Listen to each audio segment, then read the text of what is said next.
च्याउ खाँदा तनहुँको व्यास नगरपालिका 6 शान्ति टोलका 10 जना बिरामी भएका छन्।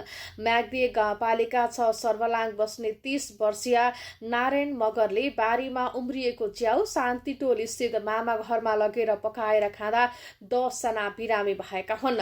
बिरामी हुनेमा व्यास नगरपालिका 6 का 63 वर्षीय गुरुबहादुर पुलामी, 31 वर्षीय सुरेन्द्र बहादुर पुलामी, यसैगरी 30 वर्षीय नारायण मगर, 23 वर्षीय पवित्रा मगर, 42 वर्षीय तेलबहादुर थापा मगर, 66 वर्षीय चक्रबहादुर पुलामी, 18 वर्षीय आरती पुलामी, 36 वर्षीय केशव पुलामी, यसैगरी 65 वर्षीय सीता पुलामी र 4 वर्षीय सबिन पुलामी रहेको जिल्ला प्रहरी कार्यालय तनहुँका प्रहरी निरीक्षक विकास पासवानले जानकारी दिनुभयो।